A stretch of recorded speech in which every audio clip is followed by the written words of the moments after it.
Hi, I'm Ricki. I've recently ventured into doll customizing and I wanted to show this to you. I'm using a base of the new version of Monster High's Frankenstein for this doll. Using a pair of child safety scissors, I cut the majority of the doll's hair off until she has what resembles a buzz cut. See? Now, admittedly, I forgot to record this next part, but I'm using footage of a different doll to show you. I'm using my kettle and a ceramic container, which I'm filling with hot water, to submerge the doll's head under for about 10 seconds. You'll know that the doll is ready to be taken out of the water because the head will get squishy.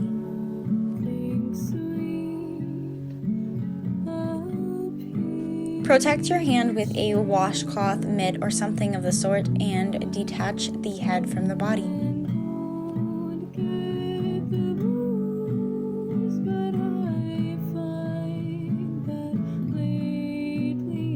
With the head being detached from the body, you can remove the hairs from the inside of the head. Taking a hemostat or surgical pliers, dig around the inside of the head, twisting and scraping to pull out globs of glue and hair from the inside of it.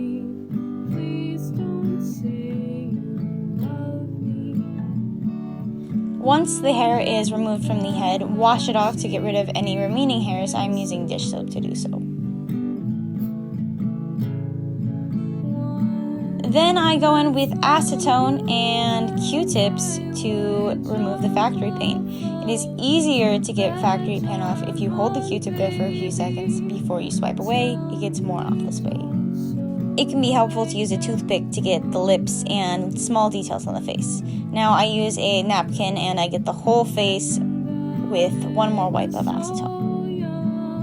Alright, taking this thick black yarn, I'm cutting strips that are about 4 inches long, some of them longer, some of them shorter, and then I am splitting the strips into 3 separate pieces, which I'm then going to thread into the hair as if they're each an individual extension. I'm using a curved needle to do so, which I find to be quite convenient because it can fit through the neck of the doll. Now, using part of a doll rerouting tool, I am puncturing the already existing punctures larger so that I can fit a needle through it and sew the hair.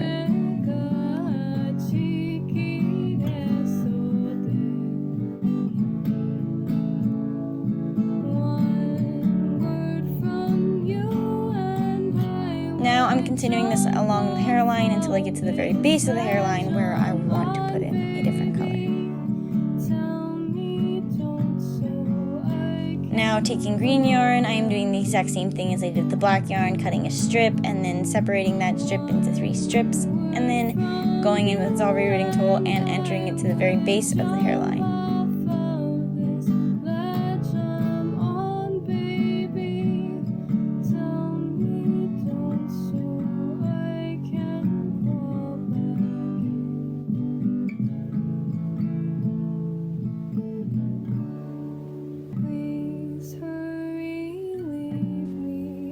Now that I finished up the green, I am finishing the hairline again with the black.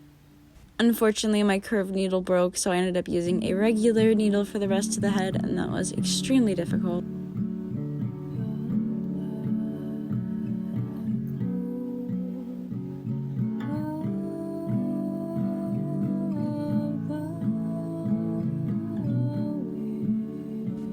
I began to individually knot the ends of every single strand of hair I pulled through the head so that it was extra secure until I was able to glue it in place.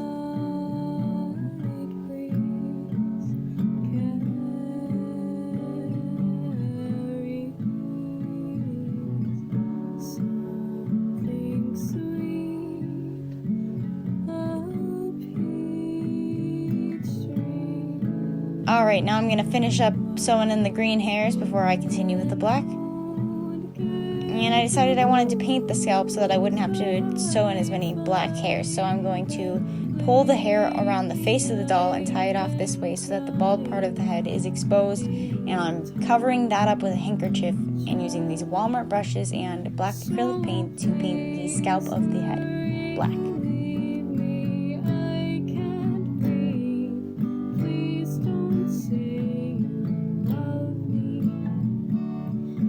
Using the handkerchief handkerchief made it easy to tie around a hanger, like so. Now I'm going over this with varnish just to try to seal it up some. And then I'm going back in with the black thread and finishing it up. And now I'm tying the hair back and using Fabri-Tac on the inside of the head. I am doing this to make sure that the hair stays securely in the head. Now taking a blade, I'm going to safely cut the bolts off of her neck.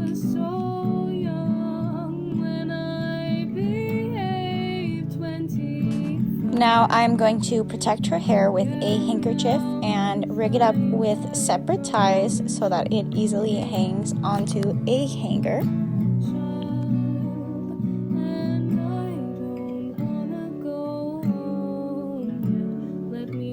Now, using proper safety equipment such as a filtration mask with filters in it, safety goggles, and latex gloves, I am preparing to use Mr. Super Clear in an open area following the directions on the can. Also, I'm wearing a long sleeve shirt to protect my arms.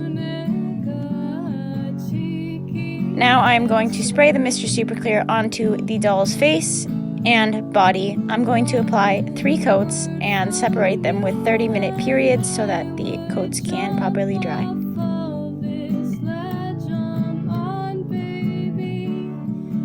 After setting them and hanging them to dry, I blush the body with these pastels.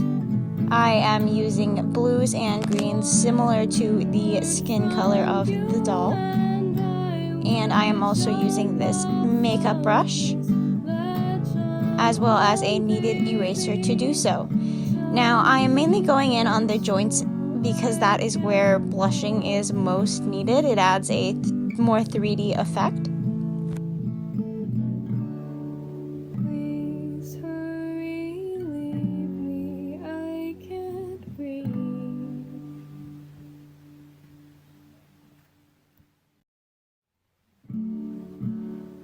After I finish blushing the body, I am going to reattach the head to the body so that I can paint the face of the doll more easily. I'm using a hairdryer to warm the hole on the head of the doll, and then I'm going to reinsert the neck of the doll into the head, squeezing the temples of the doll's head to make this easier.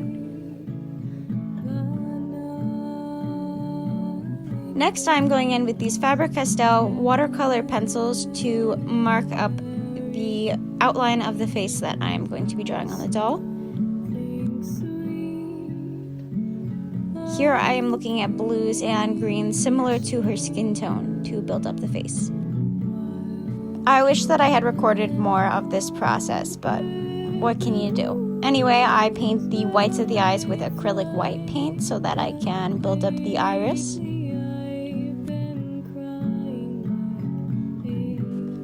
And now I am activating the watercolor pencils to create a blushed effect around the face to make the face look more 3D. And here is the face after the first layer of pencils.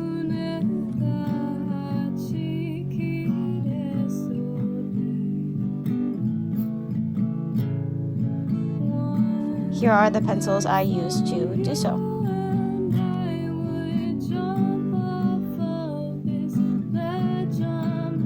Now I'm going in with this silver Bic marker to color in the stitches on the doll to make them look like chains of jewelry instead of stitches, because I do not want them to look like they're an organic part of the doll.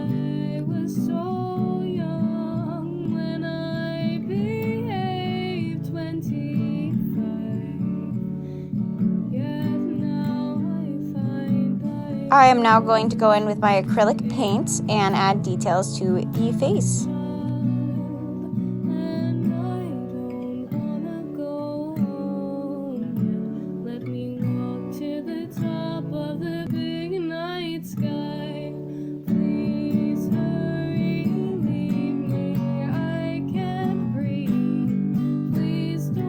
I'm doing another coat of Mr. Super Clear and hanging the doll up to dry.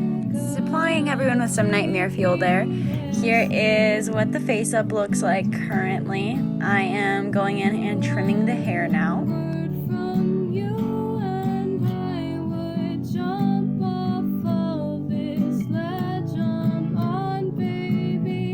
After trimming the hair, I attempted to curl a few pieces. It didn't quite work, but then I took a comb and fluffed it all out to try to make it look like an afro.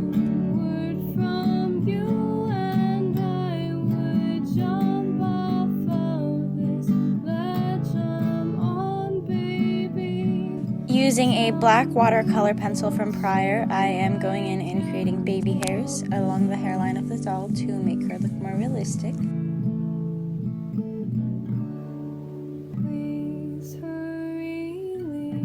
I tied a few strands of the hair back to add a curling effect with bobby pins. Now I'm using a false pair of lashes that I have cut to the eye of the doll and super glue to attach the lash to the doll's face.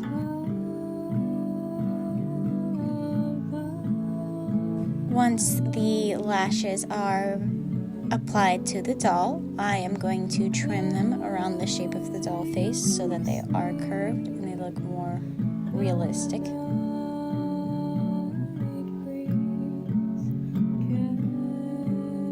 Now I'm going to move on to creating clothing. I found a pattern from shellywood.com via her YouTube channel, which I advise you to subscribe to if you're interested in that sort of thing.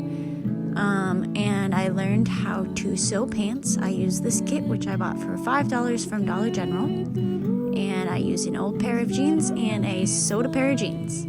I thought this looked a little rough, so I decided to do it again with different fabric, and once I created the jeans, I decided to distress them a little bit, and then decided that they needed to be cargo pants. So then I cut the cuffs of the jeans and glued them on as pockets with Fabri-Tac and super glue to get them to stick to the pants.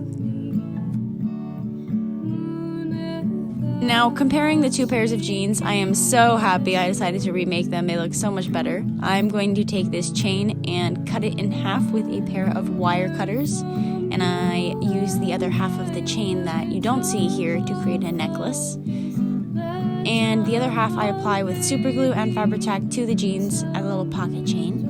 Using this YouTube video from Poppin' Antler Doll Art Studio, I found this pattern to make a long sleeve doll shirt. I used an old sock and I cut it out and created it using one button and a piece of Velcro to fasten it.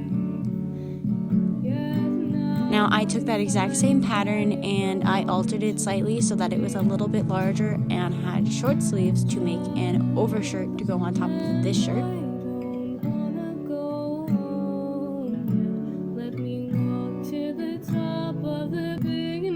Alright, I've pulled the shirt together and decided to close the back of the shirt with 3 buttons this time.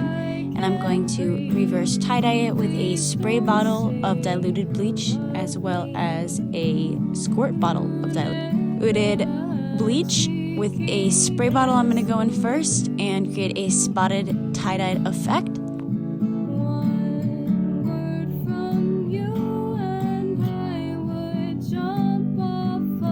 After rinsing that out, I am going to pinch the center of the shirt and twist it, which I will then secure with tiny rubber bands.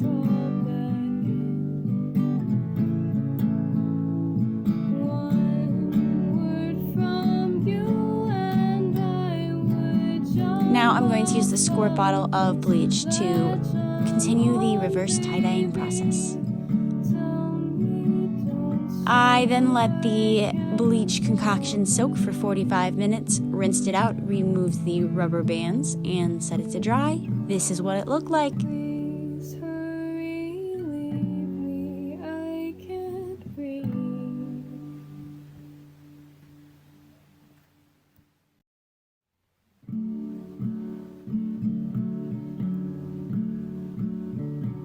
She needs shoes, so I'm going to take these old men's Barbie shoes that I painted a long time ago and see how they fit on her. They're a little big, but we'll make it work. Using this generic dried out Play-Doh, I am creating a soul shape. You can just use clay or anything for this, honestly.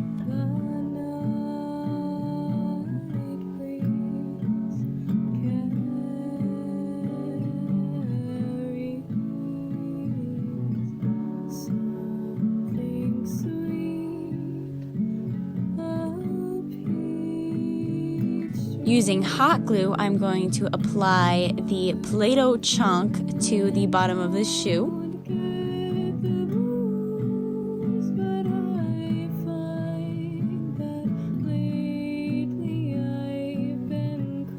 I kind of wish I kept the shape of the shoe here, but I changed it a lot.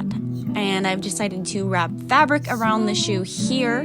It does not really matter what it looks like since I'm going to paint over it later, but I'm using this black one with some stars on it. Now I just glued it around the shoe using the same glue from earlier and painted it black with acrylic paint. I'm using a lighter and a metal roller to heat up the hot glue around the side of the shoe and press it into shape. I am also using a file to buff out the edges. Alright, now that almost everything is done, I'm going to give her some hoops. First, I take a sewing pin and a pair of pliers to try to bend the pin into a hoop shape.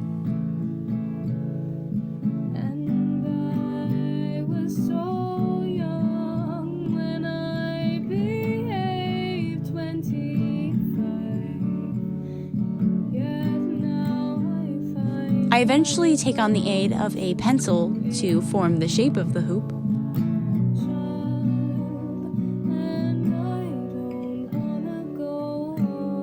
I then go in with my wire cutters to cut off the ball at the end of the sewing pin.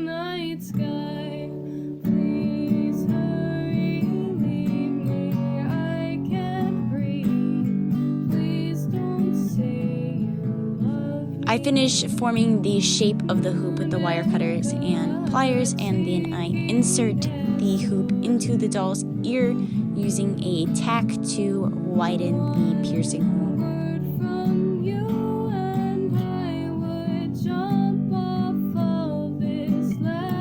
Alright, now we have our finished project.